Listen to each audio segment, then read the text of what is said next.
things get a little wild at the Ridge. The Cobra puts the clutch on the field at Albany Saratoga. We take the white flag with a man who knows all about speed. We got a jam-packed show, but let's not waste any time. Race Pro Weekly.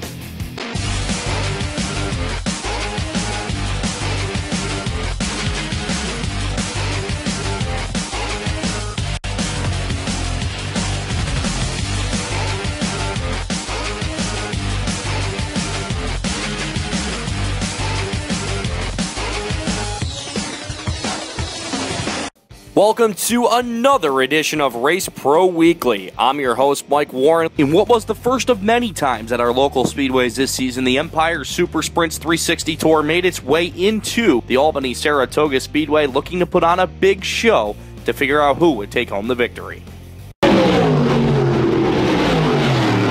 The Empire Super Sprints making their first trip to the Northeast here at the Albany Saratoga Speedway, and leading them to the green would be the 90, Matt Tanner, as he would jump out to the early lead in what could be, say, one of his home tracks here on the circuit.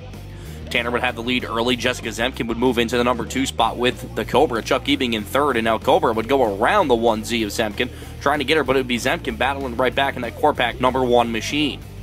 Ebing would take the number 2 spot back, and he tried to go to work on the 90 of Matt Tanner as they go through heavy lap traffic in the early portion of the event. And now the 45 of Ebing would move right underneath him, trying to slide job him off the corner, and he would do so, as Chuck Ebing would be your new race leader.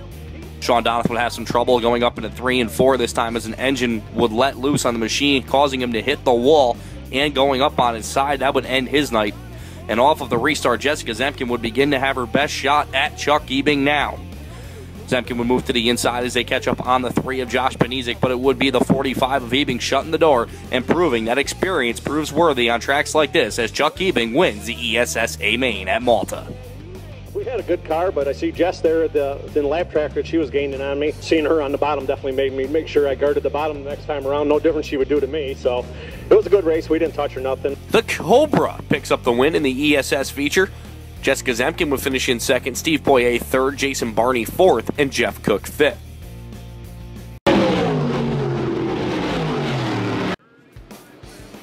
Mike Soul and Johnny Lutz would lead the field to the green in a 35-lap modified feature at the Glen Ridge Motorsports Park, as John Lutz looking for his first career victory up on the front of the helm early in the event.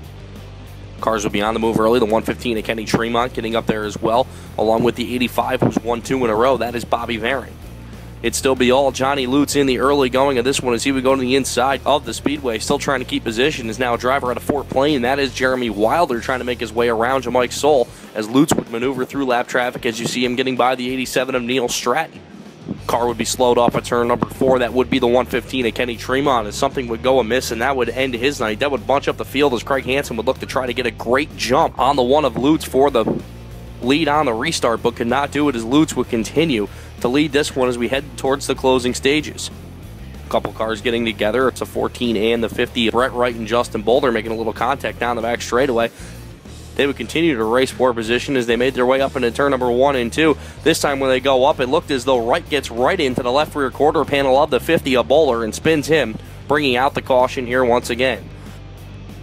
Off of the restart, it would be the 22J of Wilder getting underneath the 20 of Hansen for the number 2 spot. And now we try to go to work on Johnny Lutz, as Lutz would use the 24 of Wayne Figler as a pick as he go around him and keep the race lead for the time being.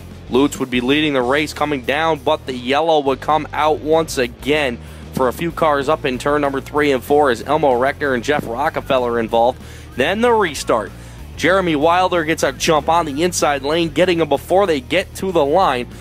As they made their way up into turn number 1 and 2, Wilder would hold on and pick up the victory, and then a lot of extracurricular activity ensuing as something happens to Mark Johnson, which sends him spinning, causing up a lot of cars in turn number 1. A tough way for a lot of drivers to end their night at the Glen Ridge Motorsports Park, especially take a look at the 87 of Neil Stratton, who appears to have gotten the worst of it. Jeremy Wilder picking up the victory. Johnny Lutz would finish in the number 2 spot. Craig Hansen third, Bobby Varon fourth, and Mark Johnson fifth. The Victoria 200 at the Utica-Rome Speedway, 100 laps the distance, 10 grand to win for the modifieds, and it would be Super Matt Shepard and the Doctor, Danny Johnson, leading the field to the green at Gene Cole's Action Track of the East. In the early going, Stuart Friesen, the Westmoreland Golf Club car number 1 WGC, would be on the move as he take the number 2 spot away from Danny Johnson and then try to go to work on the 9 of Matt Shepard. And going over the bank is one car. Well, that would be Lightning Larry. Larry White would make his way back up over the bank, as Anthony Perego as well would be involved in the caution. Off of the restart, you would see lap traffic coming in here very smoothly, as the 9S of Matt Shepard and the 1 of Friesen duel for the victory. As they come off the corner, it would be the 1 WGC taking the advantage on the inside, as Stuart Friesen would be your new race leader. Danny Johnson would have to try to go to work for the number 2 spot as they both tried to catch Friesen, but there was nothing to it as Stuart Friesen picks up a big $10,000 check, picking up the win in everything he drove at the Utica-Rome Speedway. Yeah, that was a tough one. Matt was setting an awesome pace at the beginning. I knew he was going to be tough, and we just kind of packed, and about halfway through, this thing started to come alive, so it feels really good to get a big one like this. It's pretty cool. Mr. Freeze picks up 10 grand, winning the Victoria 200. Matt Shepard would finish in second, Dale Plank third, Timmy McCready fourth, and Pat Ward rounding out your top 5. It's now time for this week's fan poll question. How far would you travel to see your favorite driver or go to your favorite track? Log on to Facebook or Twitter on the Race Pro Weekly pages and cast your answer, and it'll be read on next week's show. Let's take a look at the answers from last week's question of the 3 big races this weekend, Indy, Monaco, and Charlotte. Which race would you like to attend? Well, the results are in. 67% of you went with Charlotte, 20% of you went with Indianapolis, and 13% of you went with Monaco. Performance, quality, service. That's DMC Racing Products.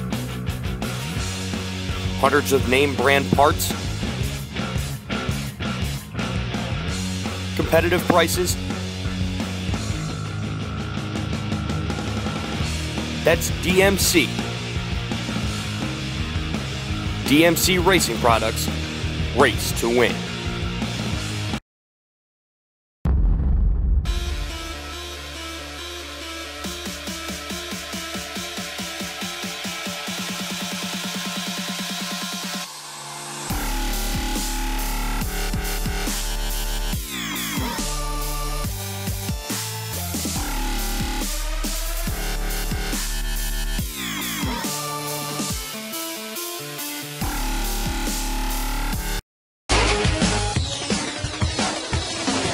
With the Lebanon Valley Speedway being our only local track to get in their racing action on Saturday night, it set the scene for the $3,000 to win Maynard Forêt Memorial Feature event in honor of one of the legends from the Speedway. Paul Gilardi and Bobby Hackle would lead the field to the green for the $3,000 to win Maynard Forêt Memorial Modified Feature at the Lebanon Valley Speedway. Gilardi would have the lead in the early going. Brian Berger, Mike King, and Bobby Hackle all fighting for the number 2 spot, as Gilardi would continue to lead through the halfway point of the feature event. A couple cars on the move midway through the pack. Donnie Corellis doing what he can to get by the 34 of Andy Bicchetti as he rides along with J.R. Hefner, as they were all fighting for positions in the point standings to try to go ahead. The 115 of Tremont will go to the outside of Hoffman, as Hoffman would have a right rear flat tire that would bring out the caution. Off the restart, it would be Paul Gilardi taking the advantage with Bobby Hackle right on his back bumper, trying to close in and try to give him a look. Berger would go to the inside of King once again, trying to take the number 3 spot away, as all these cars would have a fast machine behind him, as Bicchetti would continue to ride hard towards the back of the field, but no one was catching Paul Gilardi as he would pick up the $3,000 prize. I mean, it feels great. I mean, the guy's been sticking with me. We've had a tough 3 or 4 years here. It's really for these guys tonight. I didn't know it was Maynard night until I was up there and they're doing the announcements and everything before we go out, and I said, maybe something's going on here, because I bought my first car from Maynard in '88. Paul Gilardi would pick up the win. Bobby Hackle will come home in second. Mike King third. Brian Berger fourth. And Robbie Pitcher rounding out your top 5.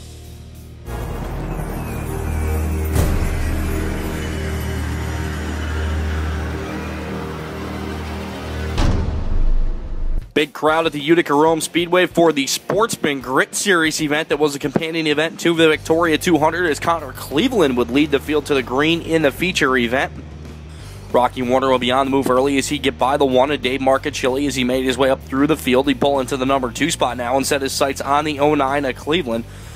Warner, who's no stranger to this speedway, having a great run in multiple divisions, moves to the outside. He'll take the race lead off the corner. He will be your new first place man. A couple cars on the move. That 25 of Nick Guerreri would try to go to the inside of that Cleveland Brothers landscaping machine to try to get by him. He would do that sliding into turn number 3 and 4, and then he tried to set his sights on Rocky Warner. His best chance would come in lap traffic as Warner and Boniface make a little bit of contact going up into turn number 1 and 2, and Guerreri looked like as though he would just get by him, but the caution comes out on the speedway, giving Warner the chance to lead the field to the green once again. Off of the restart, Guerreri had a great chance at Warner, but for the final time, off of turn number 3 and 4, Warner does what he does best and picks up another victory in the Grit Series. I knew Nick had to be there. I'm watching the backstretch. I'm looking for them one and just Nick Guerreri there. I'm like, wow, he's close. So yellow come out. I don't know if it was a good thing or a bad thing. We got kind of walled here by a lap car. You know, not nothing intentional, but yellow probably played in our favor. The Flying Squirrel continues his tear on the Grit Series, picking up the win. Nick Guerreri would finish in 2nd, Kevin Ward 3rd, Connor Cleveland 4th, and Corey Barker would round out your top 5.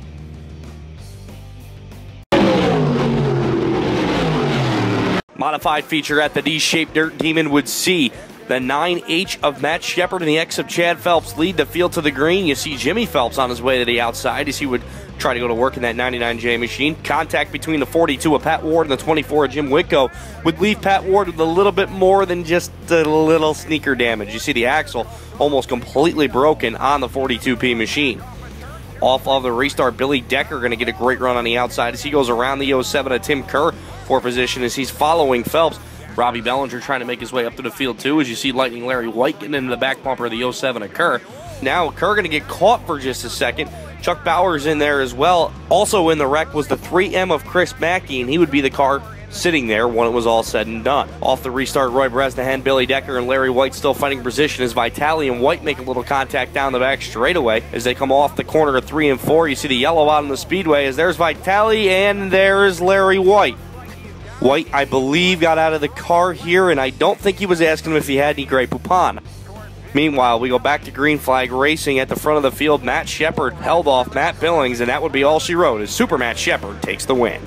Shepard would grab the victory. Matt Billings would come home in 2nd, Billy Decker 3rd, Willie Decker 4th, and Vinny Vitale would round out the top 5. In the Mod Lights feature, the open feature event winner will go to Joe Isabel, and Jim Bogut would take home the stock spec. In the Nationwide IMCA Modifieds, Chris Fleming would take home the victory, and the 4 cylinders would go to Chuck Powalczyk.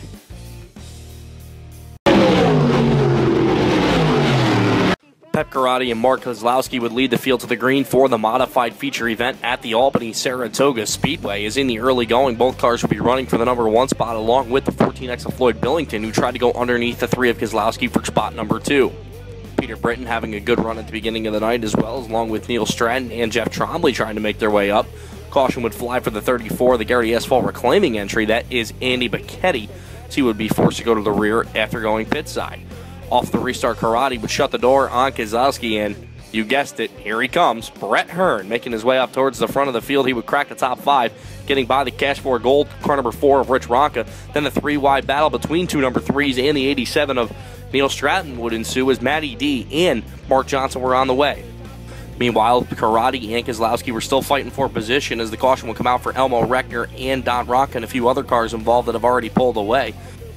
At that point now, Karate tried to get to the race lead, but here comes Batman Peter Britten on the inside. They would go 3 wide, but that would only delay the inevitable. The Jersey Jet Brett Hearn would get on his horse on the outside lane as he would get around the 14 of Britten, then go to work on Kozlowski. He would have the lead by lap number 18. At the halfway point, he would be your race leader, and that was all she wrote, just like the 3 weeks before it. Brett Hearn picking up the win at Albany Saratoga. Yep, again, Mark Kozlowski would finish in 2nd, Peter Britten 3rd, Pep Karate 4th, and Floyd Billington would round out the top 5.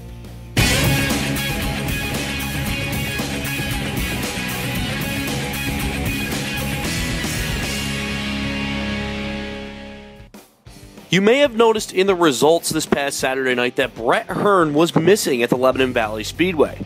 This was due to him attending his daughter's graduation at Johnson & Wales University, which forced him to miss the Saturday night racing program. Going into this weekend, he only sits 28 points back of point leader J.R. Hefner. With his Friday night home, the Accord Speedway, getting rained out, Andy McKetty made the trip north to the Albany Saratoga Speedway, where he took on those such as Brett Hearn, Ronnie Johnson, and Kenny Tremont. McKetty was there testing a new car, but unfortunately did not walk away with the results he was looking for. It's now time for Berkshire County Network Driver Spotlight with Lightning Larry White. Race Pro Weekly is brought to you by Racing Electronics, your #1 source for professional race communications worldwide. Sheldon Oil Services, recycling for your future. Rainmaker Productions, co-promoters of the Lou Lazzaro Memorial Race at Fonda Speedway. And by Pilot Graphic Designs, signs, banners, decals, and so much more. Give Dan a call today at 315-539-3484. Sayers Auto Wrecking Incorporated is a towing service and an auto salvage yard. We offer 24-hour roadside assistance and damage-free towing. Our wreckers are radio dispatched for your convenience, and we're AAA approved for your peace of mind. On the auto salvage side, we pay top dollar for junk vehicles and sell a wide variety of used auto parts. We also buy scrap metals, including aluminum, copper, steel, and brass. You can learn more about all we do by calling Sayers Auto Wrecking today at 413-358-4374. There's only one place in the Capital Region for you to get the full racing action. Stop down at the Bobco video booth at the track or call 518-399-0937. Bobco Racing Video, the next best thing to being there.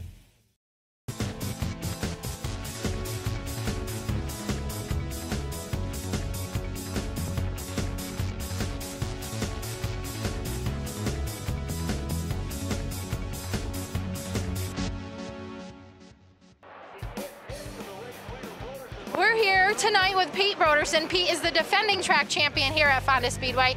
Pete, I'm going to ask you 4 questions. I'd like you give me a little bit of an explanation behind your answer. Okay. You ready? Yeah. All right. Who inspires you? Kenny Gates. And why? He's smooth, he's consistent, he's very clean driver out there. If you could change one thing about your division, what would it be?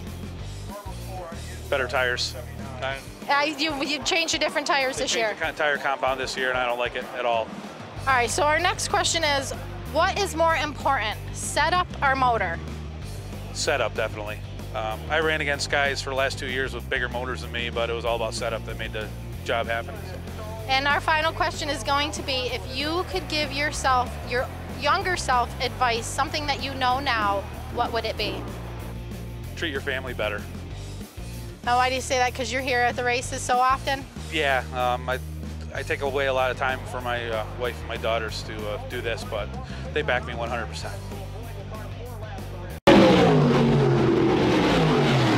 Jim Royce and Frank Horde III would lead the field to the green in the small block feature event at the Lebanon Valley Speedway, as it would be Royce taking the race lead up into turn number 1 and 2 for the first time. Frank Harper trying to make a bid for the number 3 spot on the inside of Brian Sanstead in the early going as he tried to get his way up through the field, along with the 55 of Brett the Threat Haas as he was on his way as well, as Harper would move into third. Haas would follow as he go underneath Sanstead for the number 4 spot as they brought it around turn number 4 as the caution would come out for a slow going 3 of Kim Lavoie. Off of the restart, Jim Royce would fire, but he would have the 55 of Brett Haas right behind him. And into turn number 1 and 2, Haas would switch lanes. He would slide up in front of him and take the race, leading the Mildred Ellie-sponsored machine. Royce would have to hold on to try to keep that number 2 spot as Lavoie would have engine trouble, thus ending her night after coming off of a victory the week before. Off of the restart, Mier tries to make a bid underneath Horde for third, and then Horde will slide right up in front of Brian Sanstead off of turn number 4, and he'd take the number 2 spot away. Now Mier would make contact with Chad Jezio, sliding him all the way off the inside barrier, which was a hard hit for the Pelletier brothers 36 machine of Mier. Some 3-wide battling for spot number 3 as they made their way off of turn number 2, which Sanstead would keep the advantage. Checkered flag would be out for Brett Haas as he would pick up his first win of the season. Brett the Threat picking up the win. Wayne Jelly coming home in second. Frank Ward the third coming home in spot number 3. Chad Jesio fourth, and Brian Sandstead fifth. Justin Knight and John Hines would lead the field to the green in the Sportsman feature up on the ridge here in the early going, as there would be a pile-up on turn number 1 of the initial green, which would re-rack the field to get it started. Off of the restart, a few cars on the move, including the 1M of Mark Mortensen, and he get a great run trying to go around Derek McGrew in the outside lane and around the 12 of Shea Montgomery. Speaking of 12 cars, John Miller ends up going around in turn number 1 and 2, and that would collect a few cars, and we would go back to caution once again. Off of the restart, John Hines would go to the inside of Knight. He would take the number 1 spot away and be your new race leader here in the early going of this feature event, but Mark Mortensen was on the move. He would get by Knight on the inside to take the number 2 spot away and then try to go to work on Hines. He'd switch to the outside lane as the caution would come out again. Off of the restart, it would be Mortensen getting a great jump up into turn number 1 and 2, whereas McGrew would spin collecting a number of cars, including Timothy Davis and Ricky Davis, which would re-rack the field once again. This time, Mortensen got the jump he needed as he continued down the back straightaway.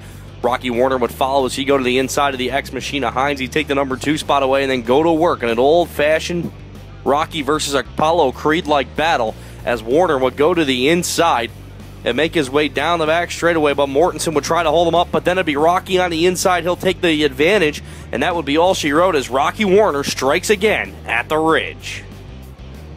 Rocky Warner grabs 3 in a row in the Sportsman. Mark Mortensen would come home in the number 2 spot. Shea Montgomery 3rd, John Hines 4th, and John Miller 5th.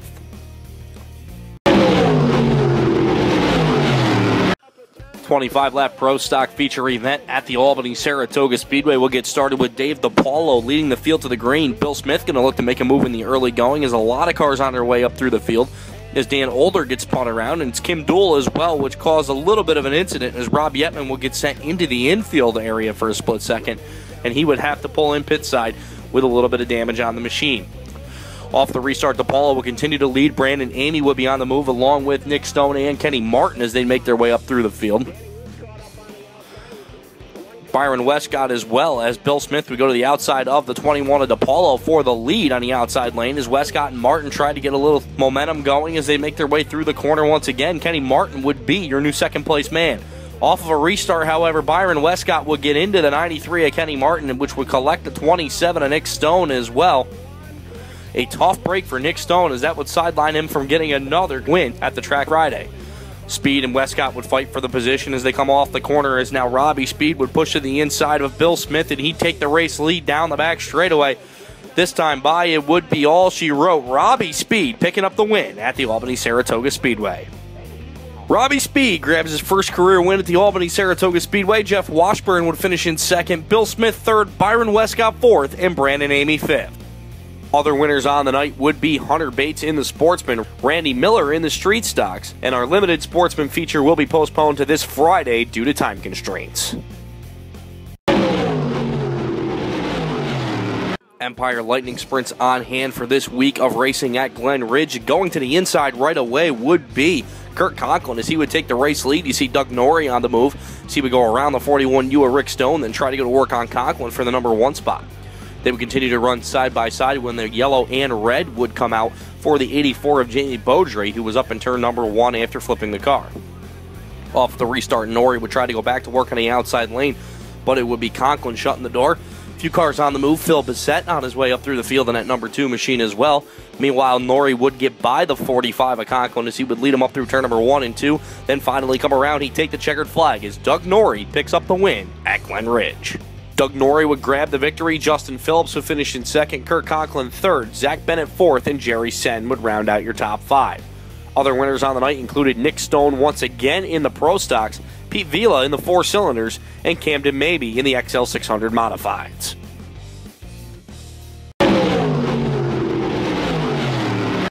Pro Stocks getting a little Twilight action here at the Valley of Speed as it would be Chad Arsenal leading the field to the green, along with the 463 of Daniel Sanchez, as Arsenal would have the early race lead in the event. Paul LaRochelle will be right there on the back bumper, along with the 315 of John Ruthier and the 324 of Jason Casey, as LaRochelle would move into the number 2 spot on the bobble from Arsenal. Sanchez would be your race leader now as he'd make his way down the front stretch. There's a lot of close quarter racing, as the first caution will come out on the speedway for the 2 of cousin Luke Horning and the 27 of Nick Stone. A tough night for the Fonda boys making their way in. The restart would put the 324 of Casey right to the inside of the 463 of Sanchez as they would battle for position lap after lap, touching a little bit off of turn number 4 that time with a lot of close quarter racing behind him. This time they go up into turn number 3 and 4 and go door-to-door off the corner, but the 463 of Sanchez would keep the momentum as they continue to fight for the race lead up into turn number 3 and 4. It looked like nothing would be able to stop Sanchez during this feature event. Caution would come out for the West End Towing car number 715 of Gus Hallner, and that would bring them back together once again. And off of the restart, the 463 of Sanchez still having control. That time drifts a little bit too much, and that allows the 324 of Casey to slide up in front of him, and that would have him take the race lead. One final chance for Sanchez has him bobble getting up into the turn 4 wall. That would lose him a couple positions as Jason Casey would go on to pick up the victory. Jason Casey would grab the victory in the Pro Stock feature. Paul LaRochelle would come home in second, Daniel Sanchez third, Jay Casey fourth, and John Ruthier would round out your top 5. Other winners on the night in the pure stocks, it will be Johnny Devine, Jason Meltz, and John Filarecki. And in the 4 cylinders in the single cam will be Jethro Rosen and Kenny Stager in the dual cam feature event. It's now time to take a look at our weekend battles. We start up in the North Country at the Autodrome Drummond Opener, where Mario Claire would pick up the win, Steve Bernard finishing in second, David Hebert finishing third, Gino Claire fourth, and Sebastian Gaujean finishing in the 5th position. 40 laps, 4,000 to win at Bridgeport. It would be Dwayne Howard picking up the victory. Don Buffalino with a great run coming home in third, and the Jeffer getting into the top 5 as well, as you see him finishing in 5th. At the Brockville, Ontario Speedway, Kyle Dingwall would grab the victory. Danny O'Brien second, Stefan LaFrance third, Brian Rogers fourth, and Bobby Harrington 5th. At the Land of Legends Machine Gun, Billy Dunn beat Super Matt to the line. Vinny Vitale with a great run coming home in third, Justin Ayers fourth, and Peter Britten 5th. At the Cornwall Motor Speedway, Kerry Torrance would get the victory. Kyle Dingwall second, Brian McDonald third, Gage Moore in fourth, and the Lillehammer, Stefan LaFrance coming home in 5th. At the 5 Mile Point Speedway, Anthony Perego would get win number 1 of his career in the modified division. Downtown Jackie Brown with a great run coming in second, and the Dreamweaver getting into the top 5 as well, as he would finish in 5th. At Fulton, Tim Sears Jr. would get the victory. Tom Sears with a great run finishing second. Phelps, White, and Phelps, that's Jimmy, Larry, and Ryan, would round out the top 5. At the Grandview Speedway this past Saturday, it would be Dwayne Howard getting the victory, Doug Madmiller finishing second, Frank Cozy third, Craig Von Doren fourth, and Jeff Strunk 5th. Twin 25s at Grandview on Sunday for $3,000 to win. Billy Pouch Jr. would grab the win in the first one. Great runs there by Jaron Umbenhauer, Kyle Weiss, Ryan Grimm, and Frank Cozy as well. And it would be Mimi DeSantis in feature number 2. So he would get the win over Strunk, Goulart, Pouch Jr., and Craig Von Doren. At the I-88 Speedway, it would be Brett Tonkin grabbing the victory, Brian Weaver coming home in second, Mike Mahaney third, Sean Walker fourth, and Brad Alger 5th. At Lernerville, it would be Matt Williamson grabbing the win, Dave Murdoch finishing in the 4th spot with a great run, as Shingledecker, Fetter, and Rex King Jr. also made their way into the top 5. Merrittville Speedway would have Chad Chevalier picking up the victory, Mr. Smallblock coming home in second, good runs by Ryan Soucis as well, as he would end up in 4th. 50-lapper at Ransomville, $3,000 to win Tri-Track Series goes to Timmy McCready, as T-Mac making a nice appearance up north, picking up the win. Randy Chrysler coming up second, Robbie Kroll third, Danny Johnson fourth, and Sam Krogan 5th. At Thunder Mountain, Mike Mahaney would grab the win. Billy Spoonhauer coming home in second, Steve Cummings third, Danny Creedon fourth, and Mike Clapperton 5th. At the Thunder Road International Speed Bowl, the Northern Modified Challenge Series on the asphalt, Jesse Mueller picking up the win once again. Jason Durgan second, Vince Quinville third, Jamie LaFountain fourth, and Todd Stone 5th. On Sunday at the Utica-Rome Speedway, it was Stewie picking up the win. Matt Shepard second, Ryan Phelps third, Danny Varon fourth, and Larry White 5th. And finally at the Woodhull Raceway 35-lap feature event, Brady Foltz would grab the win, Donnie Lawson would finish in second, Mike Bills third, Eric Fisher fourth, and Billy Van Pelt 5th.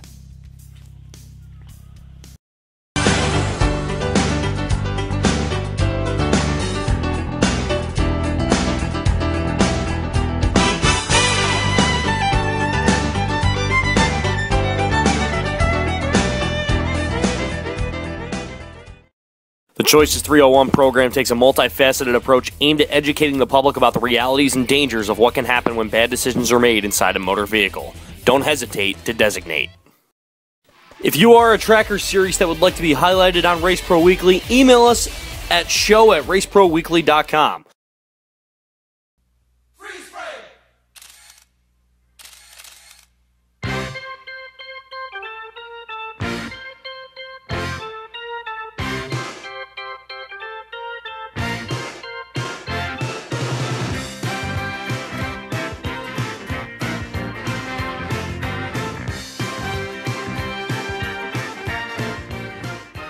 For many years, Robbie Speed has been a mainstay at the Lebanon Valley Speedway, but this year he's decided to venture out a little bit, as you've seen him at the Albany Saratoga Speedway and the Glen Ridge Motorsports Park. We take the white flag with Robbie, who's having a great season so far.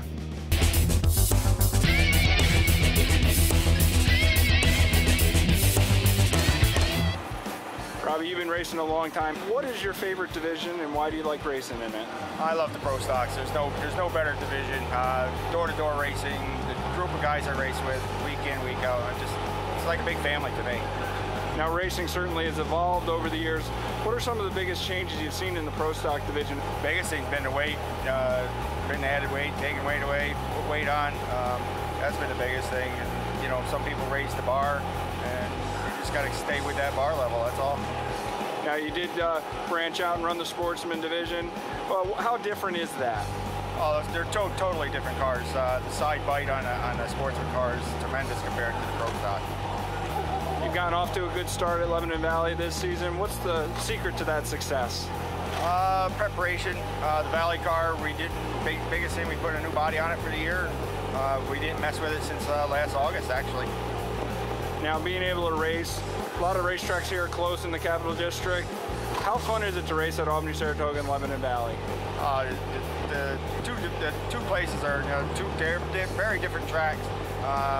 It's more challenging here than the Valley. Of course, in 24 years in the Valley, this is a little challenge for me. So we'll get on top of it though.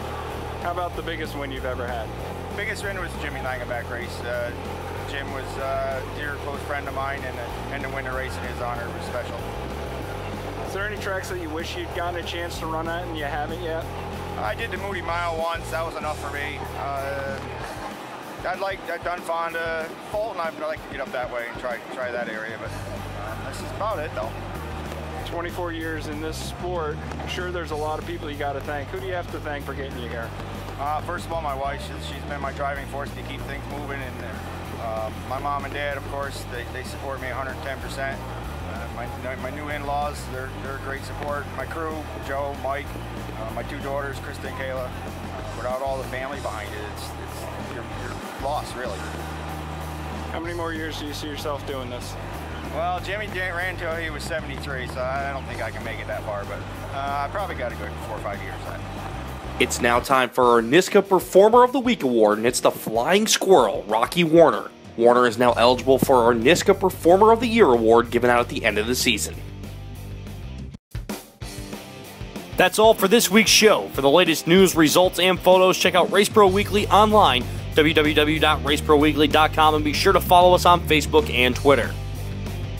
So for myself, Matt Knowles, Fast Eddie, Scott Morlock, Amber Chalmers, Dave Del Sandro, and everyone that helps put Race Pro Weekly together, thank you for watching this week's episode, and we'll see you next time.